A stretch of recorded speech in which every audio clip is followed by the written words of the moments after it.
Hello everyone, myself Khyati Vyas from JMP English Medium Saraswati Group of Education. Today I am conducting this session for grade 5 subject SS. We are dealing with chapter number 5 natural resources and this is my session number 2 for this chapter. So kids, what did we do in our earlier sessions? In my earlier session, I discussed to you what are natural resources, right?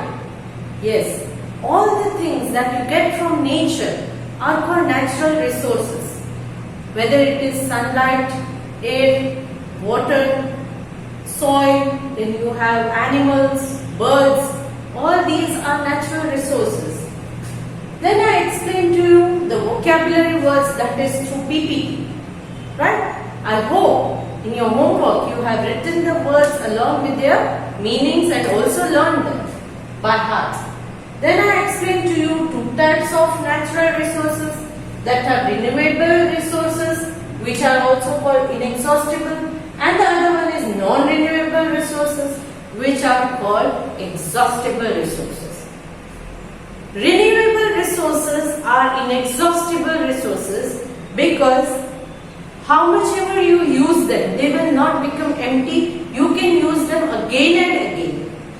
And non-renewable resources are called exhaustible resources because if you use them continuously, they might become empty since they are limited in quantity. Right?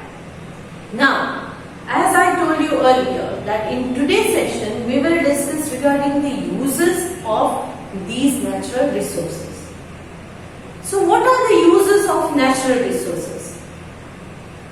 Let's see your textbook, what it is given in your book. Things that we use in our daily life are derived from natural resources. Derived means these things we are getting from natural resources.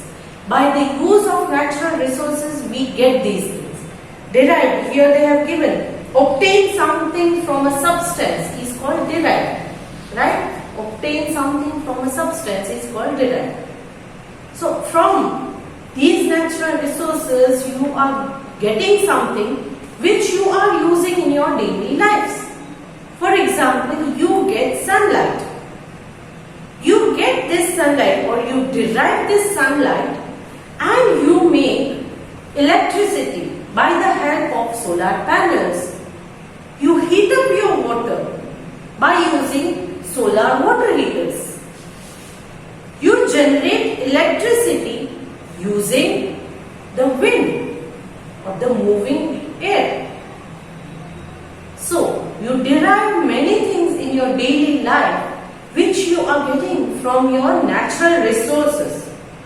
Some resources can be used directly. For example, sunlight that we are using directly, right? Yes, in solar cookers, direct sun's rays fall on the food and it gets cooked. While some need to be changed from their natural form before they can be used. But some things they need to be changed. For example, water, moving water, this energy needs to be changed to hydroelectricity and then you can use it for your electric appliances. Right? Water can be used directly. It is used to produce hydroelectricity.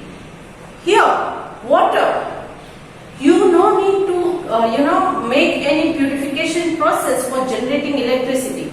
Yes, but if you are using water for drinking, then it has to undergo some purification process because all natural available water are not safe for drinking.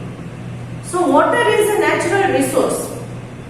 And the moving water, how do that water move?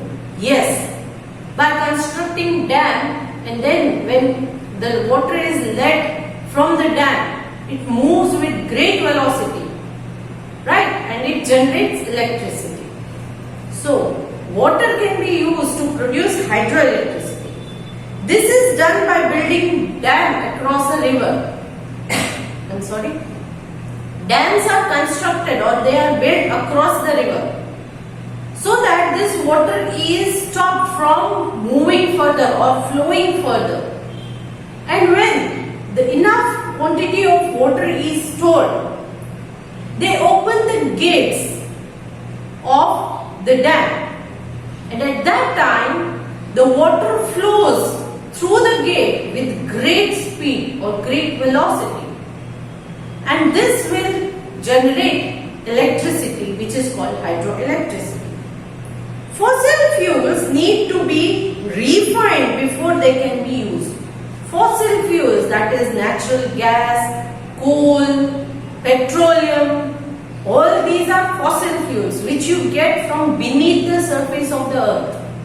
And these fossil fuels need to be refined, because since they are found from the beneath the surface of the earth, they are mixed up with some impurities. If you bring out something from the surface of the earth, under the surface of the earth, what happens? It gets mixed up with germs, dirt, dust, everything. So these things need to be refined. It has to undergo some purification process, that is called refining them. Clear? Yes. So that you can obtain them in the purest form. So these fossil fuels, they cannot be used directly. They need to undergo a process of refining. By the process of refining, the impurities mixed with them get separated. Sometimes in petroleum especially, the crude oil which you get from beneath the surface of the earth, all types of oils are mixed together. Whether it is kerosene, diesel, petrol, they are all mixed together. So when this crude oil or petroleum is being sent to the refineries, they make a process of refining them and they separate them all. So these fossil fuels need to be refined first before they are used, since they are mixed with impurities and other substances. Now, petrol, kerosene and diesel are obtained from fossil fuels. As I told you, petrol, kerosene, diesel, they are all fossil fuels because they are also found from the beneath the surface of the earth. But they are not found in their purest form. They need to be refined, and then you can use them. Then, even minerals need to be separated from their ore before they can be used. For example, you have many ores. Ores are nothing but some minerals that are mixed with, rocks and all. Now, you need to actually separate them from their ore. For example, if I say you coal ore or iron ore, what is it? What is iron ore? Iron is actually mixed with some other substances, so that cannot be used directly.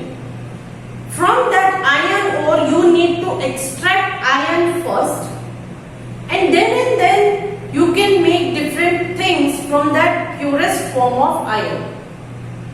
Naturally, what you are getting from nature is iron ore, means iron which is mixed with other substances such as rocks.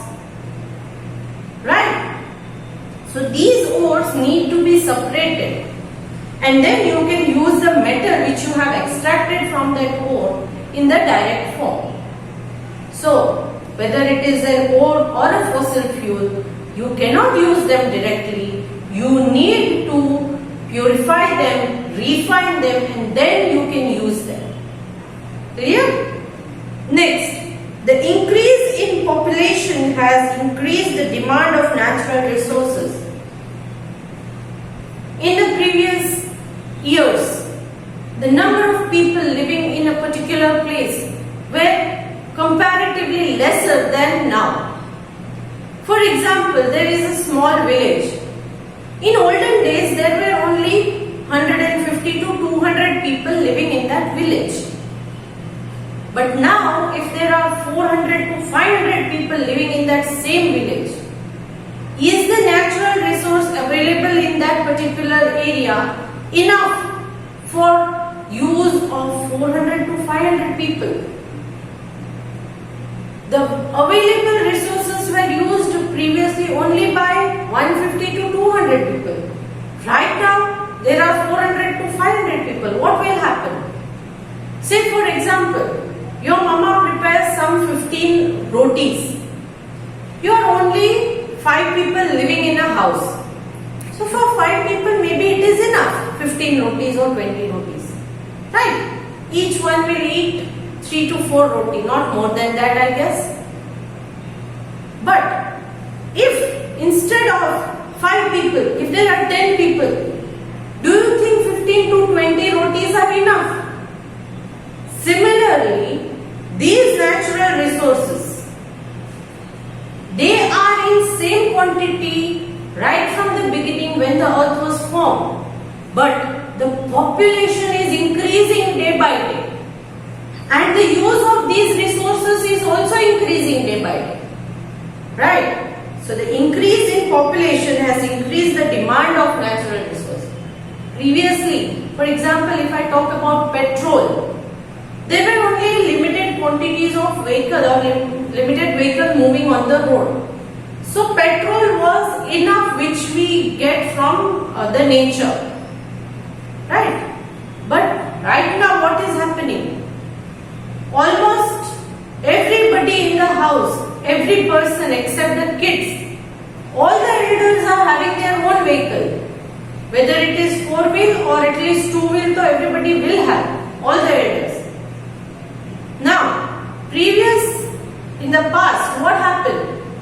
In one house, maximum was one vehicle. That too hardly.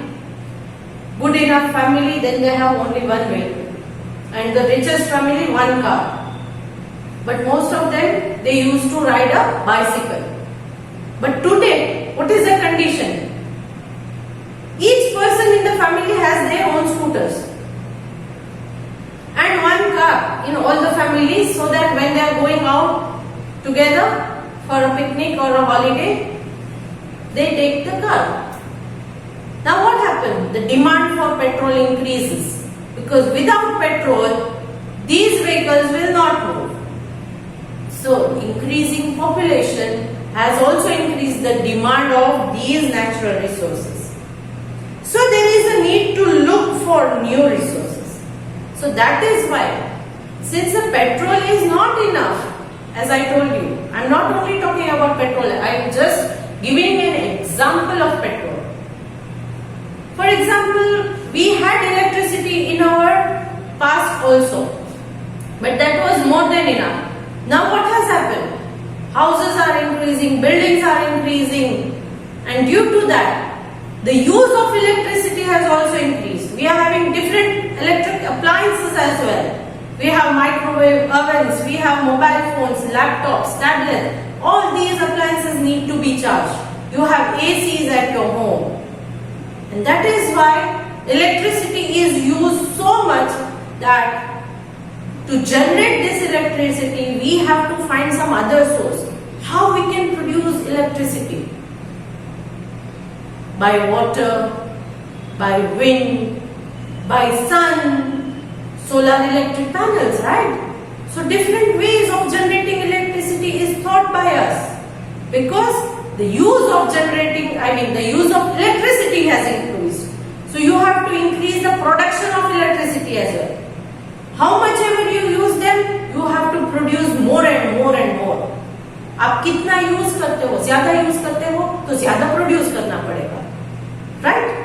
That is why, since the growing population has increased the demand of natural resources, it is necessary for us to think different ways of producing resources. This would help us to conserve fossil fuels, because if we are not producing these resources by other sources, the fossil fuels which you are using, that is coal, petroleum, etc., one day they might get over. Nowadays, instead of using these fossil fuels in vehicles and other things, they have also started electric scooters. Just like your mobile phone, you need to charge them and you can run them. No need to fill the petrol in them. Electric. Somewhere I have also heard that there is some solar car as well, which uses the sun's energy to recharge and then it runs on the solar energy. Right? So different ways we have thought of generating electricity. The two most important sources of energy include solar and wind. They are most important source of energy. Solar energy is used for heating and generating electricity. Electricity is produced by the solar power and heating up also. Water heaters get heated up the water by using sun's heat. Then solar cookers use the sun's heat to cook the food. Solar panels use the sun's light to produce electricity. Scientists are also trying to study how solar energy can be used to power vehicles. As I told you, somewhere I have also heard that using this solar energy, they have also made a car which can run on solar energy. Still the research is going on, but not yet confirmed. So all this wind and solar and coal and all things can be used in different ways. Right? Now, these are all the uses of natural resources.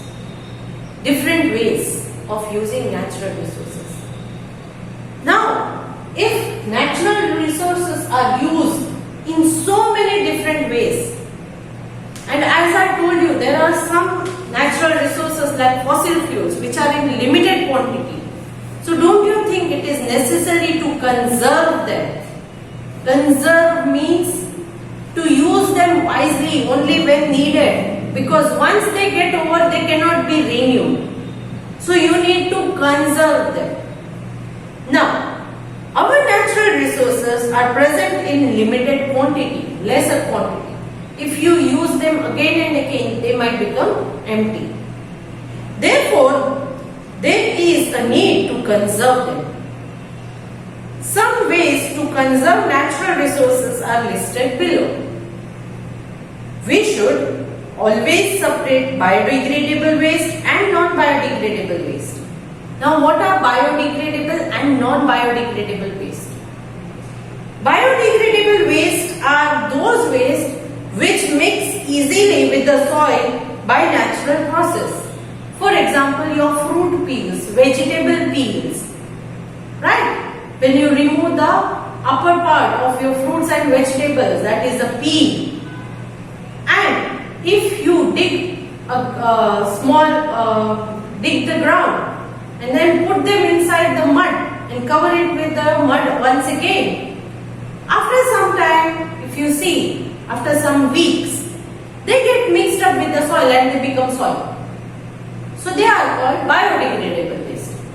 Non-biodegradable waste are those waste or those materials which will not mix with the soil and never be, change into a soil. So biodegradable waste are the waste that mix with the soil by natural process. Non-biodegradable waste are those that does not mix with the soil and harms the environment. It will not do any good to the environment. Instead, it is very bad for the environment as well. Then, we should not leave the tap running when not in use. For example, when you are brushing your teeth, if you keep your tap on, you are wasting the water, which is natural resource. So you should not do that. You should not waste the water. Then you should not cut the trees because they are also natural resources. You cut the trees and you harm yourself because these trees, they produce oxygen which is used by us for breathing. Now if you cut down the trees for wood or for building your house, what happens? That much amount of oxygen will be less released in the environment, which is harmful to you. then we should look for alternate source of energy such as solar energy or wind energy. So instead of using electricity directly, you should use solar electric energy or solar energy, wind energy, etc. for different purposes. Then you should use public means of transport to conserve petroleum. To conserve petroleum or to protect petroleum from being empty, you should try to use public transport. Say for one bus can take at least 30 to 35 passengers from one place to another. But if there is no public transport such as bus, what will happen? These 35 people will take, each one will take one vehicle. So 35 vehicles will be increased and all these vehicles will use their own petrol.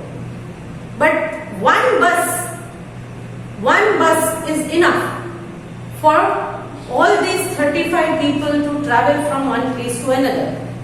So that much amount of petrol is now conserved. Right? Then use vehicles that run on CNG rather than those that run on petrol or diesel. Try to use CNG as energy or a fuel instead of using petrol or diesel. Plant more trees to prevent soil erosion. Soil is also natural resources. Good quantity or good quality of soil is beneficial because it will support you to grow good plants. Now, if there are no trees and plants around, what happens? If the wind blows hard or if the water starts moving around due to flood or heavy rains, if there are no trees, this soil will move along with the wind or water and soil erosion takes place. But if there are plants or trees that are grown on the soil, the roots of plants and trees will hold the soil firmly and then the soil will not get washed away. So, you should plant more trees to prevent soil erosion.